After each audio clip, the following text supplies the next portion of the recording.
আব্দুর রহমান, কবরের আযাব থেকে বাঁচার দোয়াটি বলো। আল্লাহুম্মা ইন্নী আউযু বিকা মিন আযাবিল কবরি ওয়া মিন আযাবি জাহান্নাম। ইফতি, সবসময় ছোটদের স্নেহ করবে আর বড়দের সম্মান করবে। আমি সবার সাথে সুন্দর ব্যবহার করব মা, ইনশাআল্লাহ। আল্লাহর কাছে দোয়া করলে আর আস্তাগফিরুল্লাহ বললে সব সময় শান্তি পাওয়া যায়।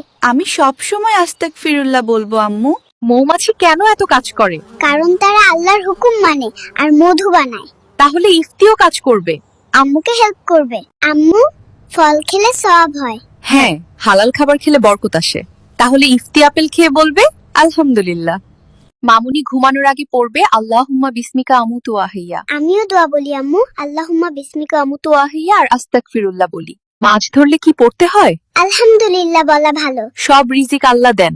তাহলে আমিও মাছ ধরে বলবো আলহামদুলিল্লাহ।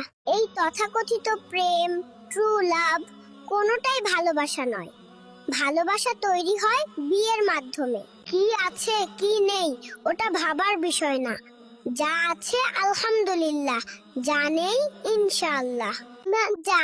ভালো মানুষের সংস্পর্শে থাকার চেষ্টা করুন, দেখবেন আপনার মন মানসিকতাও ভালো হয়ে যাবে। ইনশাআল্লাহ।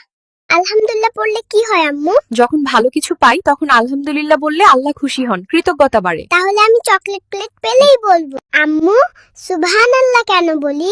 কারণ এতে আল্লাহকে পবিত্র বলা হয়। আর প্রতিটি সুবহানাল্লাহর জন্য জান্নাতে দোহাই দিয়ে আপনি আসলে সালাত ত্যাগ করছেন না, আপনি আখিরাত ধ্বংসের আয়োজন করছেন।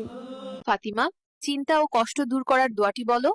হাসবি আল্লাহু লা ইলাহা ইল্লা আলাইহি তাওয়াক্কালতু